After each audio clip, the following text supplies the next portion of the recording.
Dans cette vidéo, nous allons voir quelles sont les différentes cartes graphiques chez Nvidia. En effet, les deux principaux constructeurs de cartes graphiques restent Nvidia et AMD. Évidemment, ces cartes graphiques sont déclinées par les marques en plusieurs modèles, que ce soit chez Asus, chez PowerColor, chez EVGA ou encore beaucoup d'autres marques. Donc évidemment, nous allons rester dans les cartes graphiques qui sont, si je puis dire, assez récentes, celles qui sont encore utilisées à l'heure actuelle, et pas celles qui datent de 2002 par exemple. Donc la première série de chez Nvidia se nomme les GTX. Si vous avez une carte qui commence par un GTX, ce sont les premières cartes de chez Nvidia qui fonctionnent encore aujourd'hui pour de petites utilisations. Alors il faut savoir que ici par exemple à l'image, c'est une GTX 750.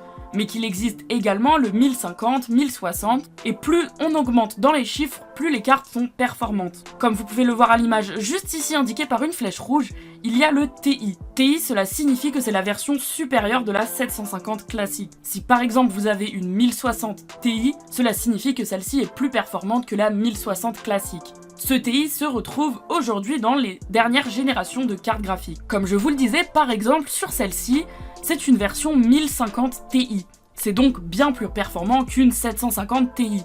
Et celle-ci est une collaboration avec Asus ROG.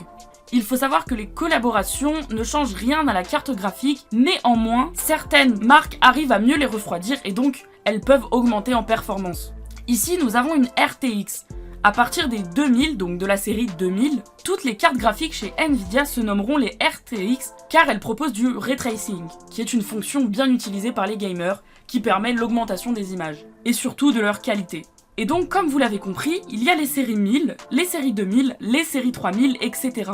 Donc, comme vous pouvez le constater ici, c'est une série 2000. C'est-à-dire que celle-ci est plus performante que la série 1000, mais évidemment moins performante que la série 3000 qui est sortie un an après. Et donc là, nous arrivons sur la série 3000. C'est la série qui est la plus utilisée aujourd'hui, car celle-ci est la plus récente, qui propose les meilleures qualités performance-prix.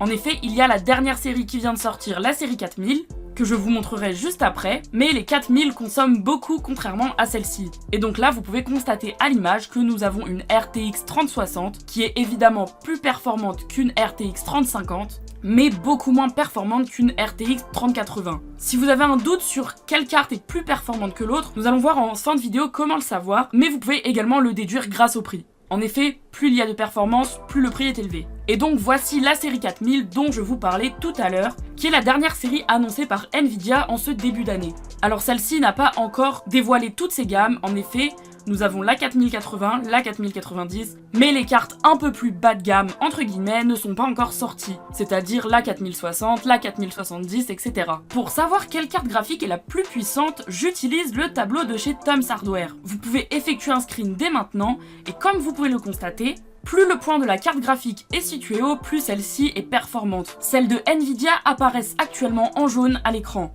Et donc vous pouvez tout de suite savoir où se situe votre carte en termes de performance. Et si vous voulez connaître maintenant les différentes cartes graphiques de chez AMD, la vidéo se trouve dans la description. Et voilà, n'hésitez pas à nous donner vos meilleures idées en commentaire, à vous abonner à la chaîne, à commenter et à liker la vidéo, et on se retrouve pour plus d'astuces et de tutos en 1 minute.